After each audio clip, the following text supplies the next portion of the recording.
बंधुक देखाई घर सुना गहना लुट अभियोग को नहीं पुलिस प्रेसमिट अभियोगकारिणी पुओ निजे सुना चोरी करथिबा बेले मां सबु जाणीशुणी पुओर भूल लुचाइबाकू करथिले लुट नाटक। से दिन थिला मार्च मासर 25 तारिख आनंदपुर थाना अंतर्गत आनंदपुर पौर परिषदर फकीरपुर गाँव प्रफुल्लनाथक घर बंधुक देखाई सुना अलंकार लुट्र आसीथिला अभियोग आनिथिले प्रफुल्लक पत्नी पुष्पावती।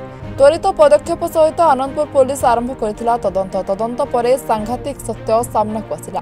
पदारे पड़िला प्रफुल्लक पुअर सत बड़ पुओ राजेन्द्र घरर सुना अलंकार बिक्री करी ऑनलाइन गेम खेलिथिले आ बापांक नजरु कथा लुचाइबाकू मां एभଳି लुट्र नाटक रचिथिले। तेबे घटनारे राजेन्द्र नाथ को पुलिस गिरफ्त करथिबा बेले तदंत जारी रखिथिबा स्पष्ट करछि। गत 25/3/2025 तारिख रे फकीरपुर रे पुष्पावती नाथ स्वामी प्रफुल्लनाथ संध्या बेले राति 9टा बेले आसी रिपोर्ट करथिले जे दिन 2टा समय तांको घर को 4 जण आसिकी अजणा व्यक्ति स्वामी को विषय पचारे और हठात जड़े बाहर रहा 3 जण मुखा पिंधि घर भितर पशि बंधुक देखाई भयभीत कराई गडरेज रु सब सुना गहना नहीं जाइए कही रिपोर्ट करते। यह संक्रांत आनंदपुर थाना केस नंबर 83 डेट 25/3/25 और रबरी दफारे गोटे केस करिक तदंत चलता।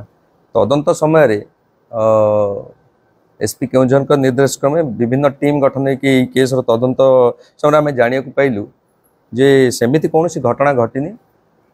अभियोगकारी पुओ राजेन्द्र नाथ तार 10-12 दिन पूर्वर से समस्त सुना गहना को चोरी कर नहीं से ऑनलाइन गेम खेली देछि एवं जेतेले कंप्लेनेंट पुष्पावती नाथ जानिले पुओर ये सब कांड सी बापा को रागरु पुओ को बंचेबा को जाइए से निजे भाई गोटे प्लानिंग करिकी मिथ्या केस गोटे आनंदपुर थाना रे रुजु करते एवं समस्त कथा अभियोगकारी एवं अभियुक्त राजेन्द्र नाथ मध्य कन्फेस करछन्ती।